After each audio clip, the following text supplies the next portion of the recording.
तो भगवान कृष्ण आणि सुदामा हे बचपन में एक ही साथ सांदीपनी मुनि आश्रम में पढ़ रहे थे। लेकिन उस टाइम वो लोग, देखो छोटे छोटे बच्चे जब स्कूल में जाते हैं और स्कूल में जाकर उनकी जो इच्छाएं होती है, उनका जो पढ़ने का अनुभव होता है, वो स्वच्छ पानी के जैसा है। सब कुछ मन में इच्छाएं स्वच्छ, एक दूसरे के भाव स्वच्छ, सब कुछ और फ्रैंकली रहते हैं। वैसा ही भगवान श्री कृष्ण और सुदामा, इनका जो मित्रता था, ऐसी मित्रता बहुत कम मिलती है समाज में। जब वो वृंदावन में बड़े होने के बाद मथुरा से द्वारका में गए, सभी असुरों को पराजित करके द्वारका में 16,108 रानियों के साथ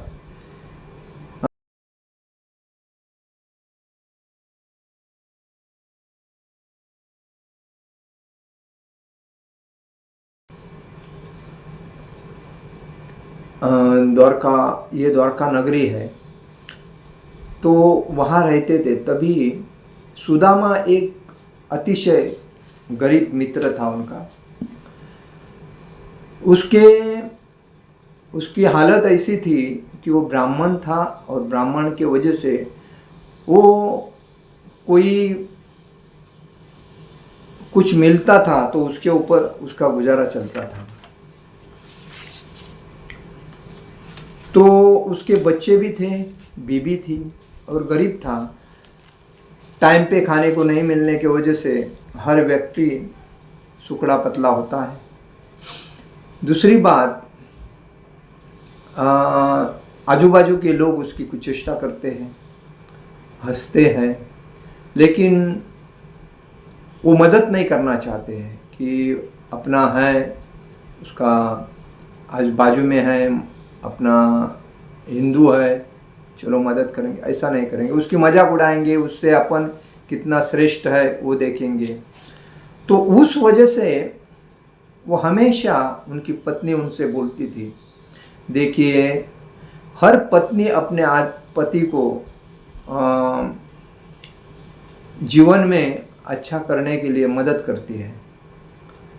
तो वो बोलने लगी कि देखिए आपके मित्र द्वारकाधीश है, द्वारका के राजा है, पूरी सृष्टि के राजा है, पूर्ण पुरुषोत्तम भगवान श्री कृष्ण है, तो आप उनके पास क्यों नहीं जाते हैं? तो सुदामा बोलते थे, अरे वो किधर और मैं किधर, वो तो राजा है और मैं एक गरीब फटा पुराना कपड़ा पहन के गरीब हूँ और ब्राह्मण हूँ, लेकिन मेरी हैसियत नहीं उसके पास जाने की। ये उसका एक मन का एक बड़प्पन था कि मैं कैसे उसके पास जाऊँ। लेकिन उनकी पत्नी हमेशा उसके पीछे लगती थी, आप उसके पास जाके एक बार मिल के तो आओ, आपकी परिस्थिति उसको बोलो। और भगवान श्री कृष्ण ब्राह्मणों को अतिशय मानते हैं, मतलब उनसे वैष्णव और ब्राह्मण से श्रेष्ठ उनको कोई नहीं है।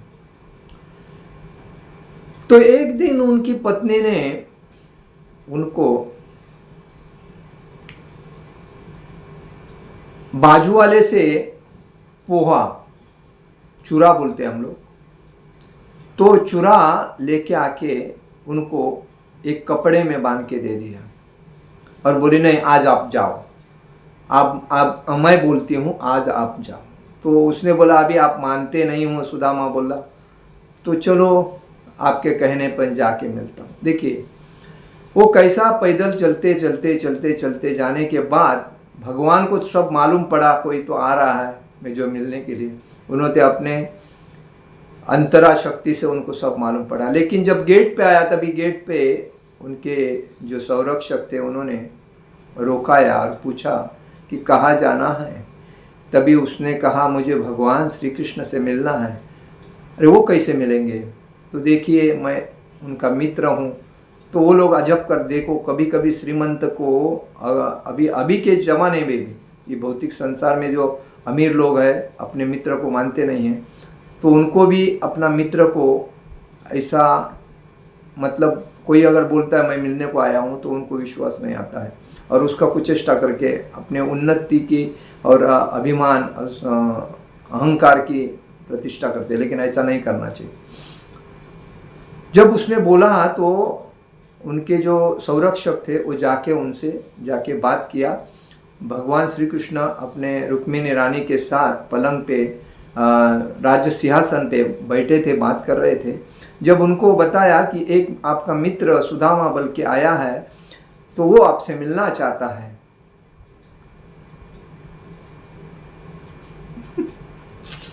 मुझे अश्रु आवर होता है, क्योंकि ये जो प्रसंग है अपने मित्र की कदर करने का प्रसंग है। तो भगवान अपना पलंग से छोड़ के भागते हुए अपने मित्र को मिलने गए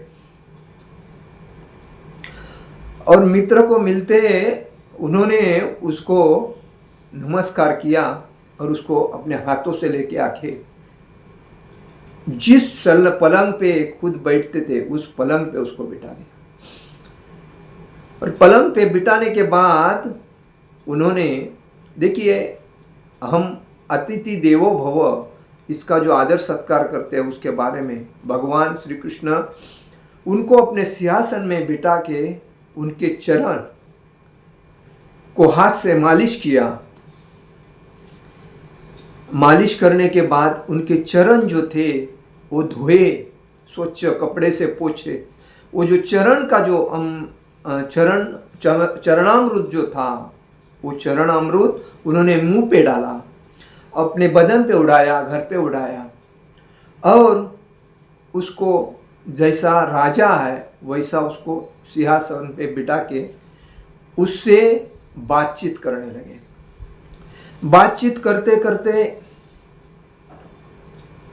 वो अपने घर की जो परिस्थिति उसको नहीं बता रहे थे, क्योंकि भगवान को ऑलरेडी मालूम थी उनकी परिस्थिति गरीब है।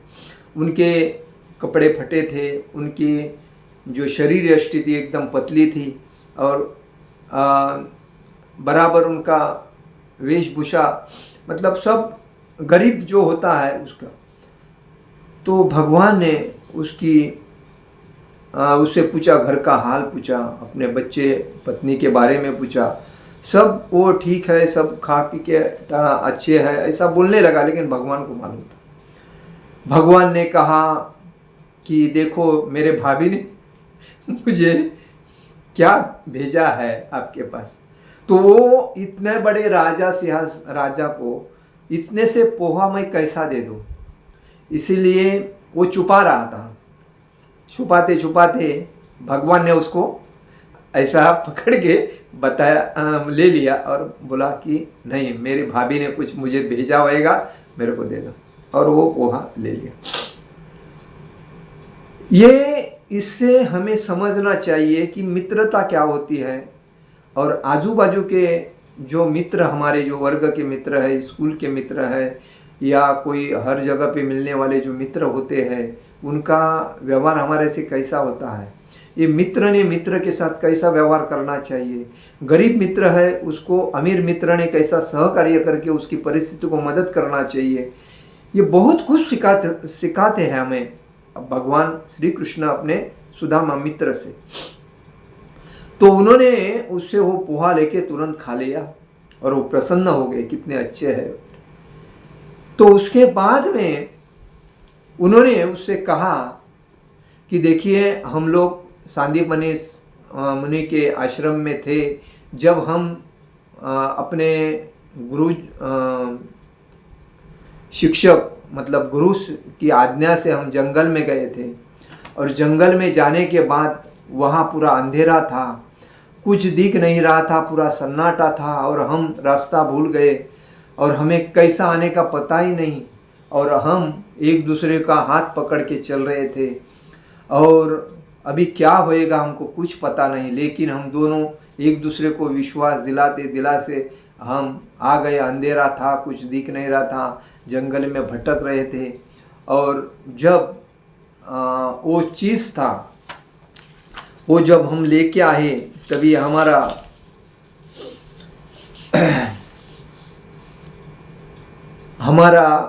हमारे शिक्षक ने कितना आनंद से सत्कार किया।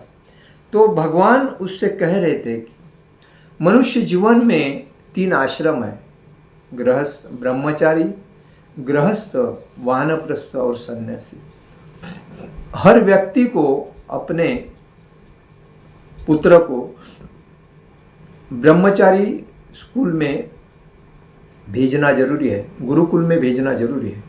गुरुकुल में जो पढ़ता है तो सांदीप मुनि गुरुकुल में वो जब दोनों सब पढ़ रहे थे तभी वो ये दोनों खास मित्र थे।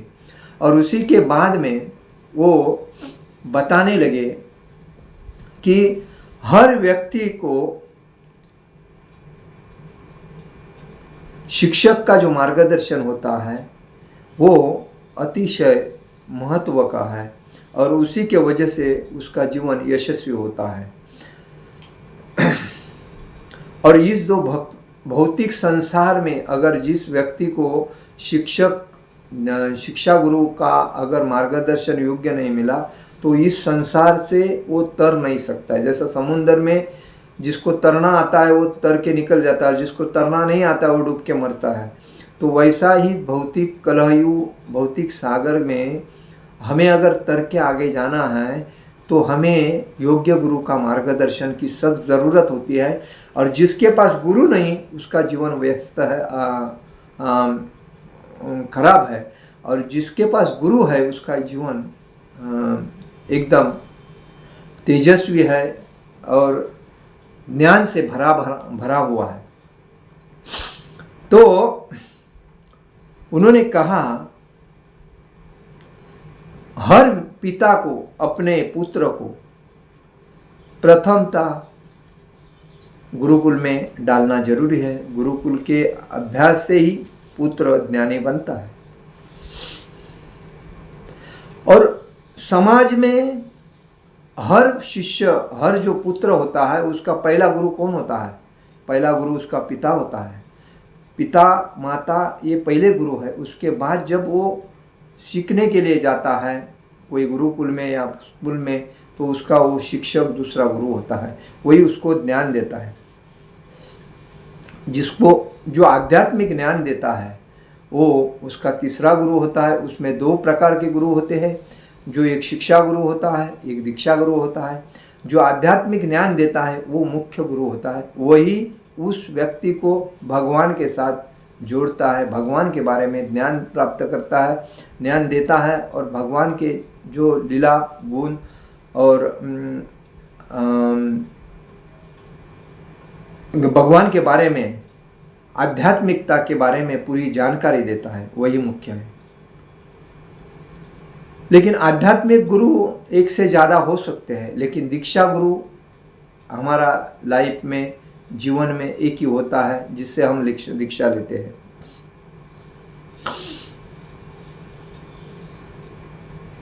दीक्षा गुरु और शिक्षा गुरु दोनों के उपदेश हमें आत्मसात करना चाहिए, लेकिन दीक्षा गुरु को कभी बदलना नहीं चाहिए, क्योंकि वही गुरु हमें पूर्णतः भगवान से मिलाता है और हमारा जीवन जो दुख रूपी है उसको सुख रूपी बना, सुख संपन्न बना के जीवन में आनंद, क्योंकि हमारे जो जीवन का जितना पाप अपराध जो भी हमारे आज से हुआ है उसको सबको गिरणकृत करके अपने ऊपर लेके वो दीक्षा गुरु हमें एक स्वच्छ, जैसा कि सोना है उसको आग में डाल के उसको अच्छी तरह मसल के उसका जो जेवर बनाते हैं और वो जेवर कितना सोने का सुंदर लगता है, वैसा ही गुरु हमें दीक्षा गुरु इस भौतिक संसार से दुखालय से बाहर निकाल के हमें ज्ञान के माध्यम से, आध्यात्मिक ज्ञान के माध्यम से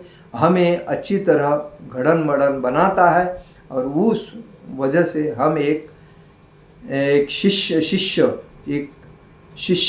के रूप में उनके पास प्रस्तुत होते हैं और वो शिष्य के वजह से हमें वो दीक्षा देते हैं, और दीक्षा के वजह से ये हमारे जो आध्यात्मिक जीवन जो है उसके पूर्णता संरक्षक होते हैं और संभालने वाले होते हैं। हमारा जो फ्यूचर है जो आगे जाके उसके सबके दुख निवारण वाले वो दीक्षा गुरु होते हैं। तो इसीलिए उनके पास से हमें आध्यात्मिक ज्ञान, व्यावहारिक ज्ञान, राजकारण, समाजकारण और आर्थिक कारण, इसका पूरा ज्ञान हमें मिलता है।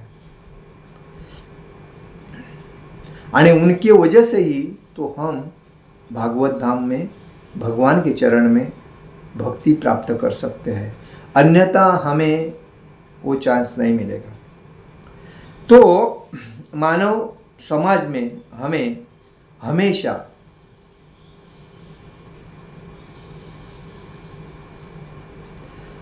वर्णाश्रम धर्म, वर्णाश्रम वैष्णव, हिंदू, सनातन धर्म, इसका हमें हमेशा आदर करके हमें आत्मसात करना चाहिए।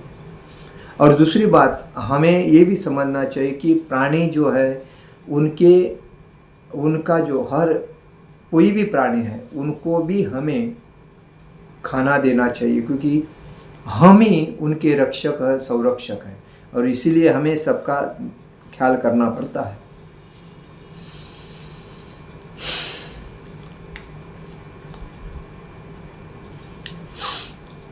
मनुष्य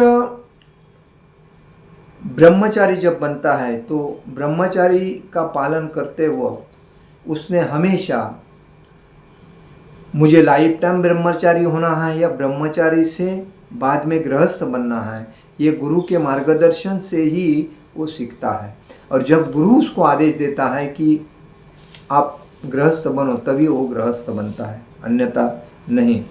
और कभी भी ब्रह्मचारी बनकर या कोई बिना शादी का रहकर कभी भी किसी स्त्री से संपर्क नहीं रखना चाहिए, शरीर संपर्क या कोई भी, क्योंकि जब ऐसा संपर्क होता है तो पशु के समान होता है, उसको पशु कहते हैं, क्योंकि पशु का विवाह नहीं होता है, वो ऐसा दिन रात कभी भी संभोग करके अपना इंद्रिय तृप्ति करते हैं।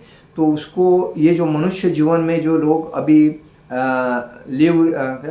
रिलेशनशिप, सरोगेट, ये जो चल रहा है ना, ये सब पशु योनि है। ये पशु जैसे मनुष्य है इसीलिए वो करते हैं। सरोगेट नहीं होना चाहिए। दूसरी बात, ये लव रिलेशन जो होता है वो नहीं होना चाहिए समाज में। इससे जो आने वाली पीढ़ी को बहुत तकलीफ, मतलब अयोग्य मार्गदर्शन से चलते हैं। अगर हमें आनंद लेना है जीवन का, शरीर सुख का, तो हमें शादी करके ही उसमें हस्तक्षेप करना है, अन्यथा उसको नहीं करना है। मनुष्य जीवन का मुख्य उद्देश्य है भगवत धाम जाना, और भगवान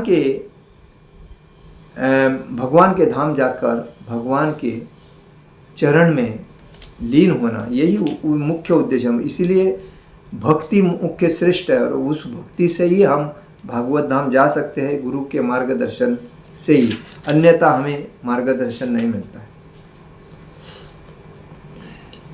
इसीलिए हमें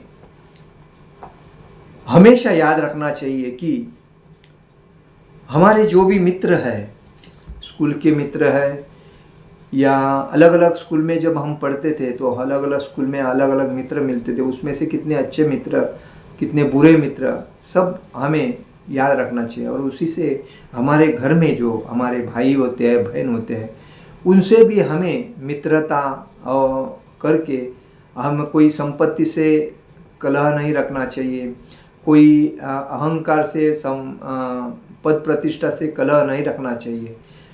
तो ये हमें कभी भी याद रखना चाहिए कि हमारा जो रिलेशन है भाई बहन का, भाई भाई का, मित्र का, ये रिलेशन आज का नहीं है, ये रिलेशन हमारे पूर्व जन्मों से चलता आया है, इसीलिए वो हमारा मित्र है। आज देखिए हम लोग हर जगह पे जाते हैं तो कोई हमें आदमी मतलब द्वेष करने वाला मिलता है, कोई आदमी हमें प्रेम करने वाला मिलता है, कोई आदमी हमारे ऊपर प्रेम ऐसा वर्षाव करता है कि हम कभी जानते नहीं ये हमारा कौन था। तो ये क्यों होता है कि हमारे लाखों करोड़ों जन्म हुए हैं और उस लाखों करोड़ों जन्म में जो हमारे क्लोज में था, एकदम खास था, लेकिन हम पहचान नहीं सकते, लेकिन भगवान ने उसको हमारे साथ जोड़ा है। तो भाई के अभी जो कोई शादीशुदा होता है, उसके पास पुत्र और पुत्री जो प्राप्त होती है वो कैसी होती है, तो उसके पूर्व पुण्याई में वो कोई उसकी खास मित्र रहेगी, कोई उसकी खास फ्रेंड रहेगा, कोई उसका कर्जदार होएगा, कोई उसका दुश्मन होएगा। उसी बेसिस पे अपने उधरी जन्म लेके वो हमें आते हैं। जिसको हम फंसाया है पहले जन्म में, और वो इस जन्म में अपने पास पुत्र रूप में आता है तो हमें बर्बाद करके जाता है, पूरा संपत्ति लॉस करता है। कोई अगर हमारी बहन है और ये हमारे उधरी जन्म लेती है तो समझ जाना चाहिए ये हमारी पूर्व पुण्याई है, क्योंकि वो जो प्रेम था आधा अधूरा था और वो बीच में चली गई, वो वापस आ गई। तो ये सब रिलेशन होता है वो हमेशा हमारे पूर्व पुण्याई के वजह से होता है, और इसीलिए हमें कभी भी एक दूसरे से प्रेम में व्यवहार करना चाहिए, और प्रेम कभी भी स्वार्थ की वजह से नहीं करना चाहिए, कोई अपेक्षा करके नहीं करना चाहिए, किसी को तकलीफ होने के लिए नहीं करना चाहिए। प्रेम करना है इसका मतलब है कि वो मुझे कुछ नहीं मिला चलेगा, वो खुश रहना चाहिए, मुझे कुछ नहीं दिया तो भी चलेगा, उसके चेहरे पे आनंद रखना चाहिए। तो उसके मन में हमारे बारे में भाव जो होता है वो प्रसन्नता भाव होता है, वो कभी भी छूटता नहीं।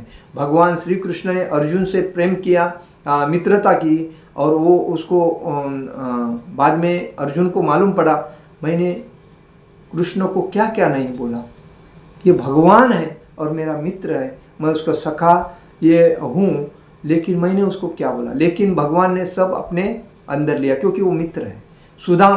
सुदामा के बारे में भी भगवान ने सब कुछ भूल के, वो गरीब है, उसको भगवान ने जब सुदामा घर पे गया और जब घर पे जाकर देखा तो वो भूल गया, अरे मैं किधर आया, मैं तो गलती से किधर दूसरी जगह पे तो नहीं गया। तो जब उसने अपने पत्नी को देखा, पत्नी को भी नहीं पहचाना, पत्नी के गले में जेवर, साड़ी, एकदम घर एकदम राजमहल के जैसा बना हुआ है, बच्चे एकदम मतलब कपड़े में सुंदर दिख रहे हैं, पूरा घर एकदम आलीशान महल के जैसा है, नौकर काम कर रहे हैं, मैं किधर आया हूँ। वो बोला ये क्या हुआ, ये आश्चर्य हो गया। उसकी पत्नी उसके पैर छूकर बोल रही है, देखिए आपके मित्र ने हमारी कैसी परिस्थिति बदली कर दी है, आप जब खाली गए उनको मिलने के लिए, इसीलिए आपके मित्र ने ये किया। तो उसको मालूम ही नहीं, क्योंकि भगवान को मालूम था मेरे मित्र का जीवन को परिवर्तन करना है, और इसी वजह से उन्होंने अपने मित्र को मदद किया। लेकिन उसको बताया नहीं मैंने आपके घर पे ये मदद की है, आपकी पत्नी अभी आप, ये कुछ नहीं, ये सब मन में भाव, जो मन का जो भाव होता है वो मन का भाव हमें ऐसा प्रकट करना चाहिए। आज हम लोग कोई डोनेशन देते हैं तो मेरा नाम आना चाहिए, कोई किसको मदद करते हैं तो मेरा फोटो दिखना चाहिए, ये क्या मतलब, इसका मतलब है आप व्यर्थ का गवाह रहे। जो मदद करता है, जो डोनेशन देता है, वो कभी मुंह से कभी बोलता नहीं कि मैंने ये किया, वो खाली चुपचाप रहता है, क्योंकि उसके पैसे का भगवान को समर्पित किया। तो वैसा ही भगवान ने जो कुछ सुदामा को दिया, उसके बारे में सुदामा के मुंह पे कभी बात नहीं किया ना उसके बारे में, लेकिन उसके पत्नी ने, सुदामा के पत्नी ने बताया कि देखिए राजाधिराज योगिराज परम अनंत कोटि ब्रह्मांड नायक राजाधिराज योगिराज परब्रह्म सच्चिदानंद श्री कृष्ण भगवान द्वारकाधीश ने ये आपको देखो क्या क्या किया, और वो आश्चर्य हो गया मेरा मित्र कैसा है। तो मैत्री होनी चाहिए तो ऐसी होनी चाहिए। हमारे पास अगर कुछ भी नहीं देने का है, लेकिन मन तो हमारा बड़ा होना चाहिए।